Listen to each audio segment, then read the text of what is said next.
Before I announce a significant new investment we're making in clean energy, I want to give an update on a matter of concern to every American. That's our employment picture. The jobs numbers that were released by the Labor Department this morning are a reminder that the road to recovery is never straight, and that we have to continue to work every single day to get our economy moving again. For most Americans, and for me, that means jobs. It means whether we are putting people back to work. Now, job losses for the last quarter of 2009 were 1/10 of what we were experiencing in the first quarter.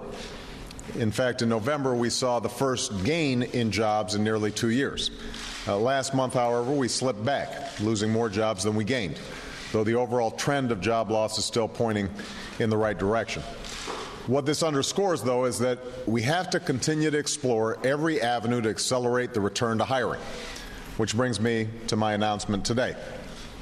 The Recovery Act has been a major force in breaking the trajectory of this recession and stimulating growth and hiring. And one of the most popular elements of it has been a clean energy manufacturing initiative that will put Americans to work while helping America gain the lead when it comes to clean energy. It's clear why such an effort is so important. Building a robust clean energy sector is how we will create the jobs of the future, jobs that pay well and can't be outsourced. But it's also how we will reduce our dangerous dependence on foreign oil, a dependence that endangers our economy and our security. And it is how we will combat the threat of climate change and leave our children a planet that's safer than the one we inherited. Now, harnessing new forms of energy will be one of the defining challenges of the 21st century. And unfortunately, right now, the United States, the nation that pioneered the use of clean energy, is being outpaced by nations around the world. It's China that has launched the largest effort in history to make their economy energy efficient. We spearheaded the development of solar technology, but we've fallen behind countries like Germany and Japan in producing it. And almost all of the batteries that we use to power our hybrid vehicles are still manufactured by Japanese companies or in Asia. Though, because of one of the steps like the one we're taking today, we're beginning to produce more of these batteries here at home. Now, I welcome and I'm pleased to see a real competition emerging around the world to develop these kinds of clean energy technologies. Competition is what fuels innovation. But I don't want America to lose that competition. I don't want the industries that yield the jobs of tomorrow to be built overseas. I don't want the technology that will transform the way we use energy to be invented abroad. I want the United States of America to be what it has always been, and that is a leader, the leader, when it comes to a clean energy future. And that's exactly what this clean energy manufacturing initiative will help us do. It will help close the clean energy gap that's grown between America and other nations.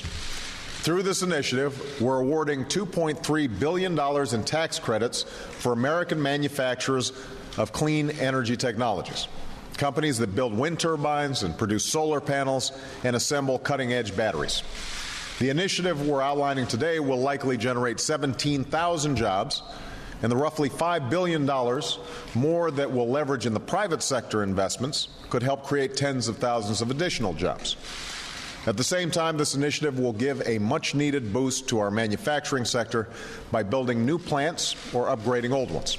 And we'll take an important step toward meeting the goal I've set of doubling the amount of renewable power we use in the next 3 years with wind turbines and solar panels built right here in the U.S. of A. Put simply, this initiative is good for middle-class families, it is good for our security, it's good for our planet. Over 180 projects in over 40 states will receive these tax credits. And one of them is TPI Composites, Inc., which is based in Newton, Iowa, one of America's leading wind turbine manufacturers. And because of these tax credits, TPI Composites will not only be able to expand an existing facility in Newton, they'll not only be able to build a brand new facility in Nebraska, they'll also be able to hire over 200 new workers. And it's my hope that similar stories will be told in cities and towns across America because of this initiative. In fact, this initiative has been so popular that we have far more qualified applicants than we've been able to fund. We received requests for roughly 3 times as much in funding, $7.6 billion, as we could provide.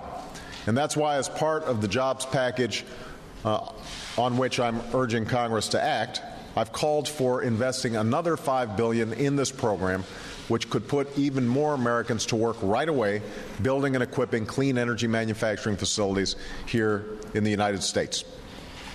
You know, in the letters that I received at night, and many of you know I get about 10 letters a night that I take a look at. I often hear from Americans who are facing hard times.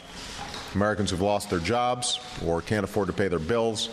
They're worried about what the future holds.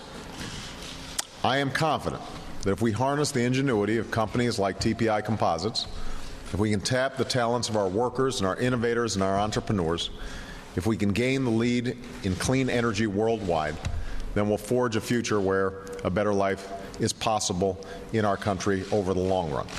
That's a future we're now closer to building because of the steps that we're taking today. Thank you very much, everybody.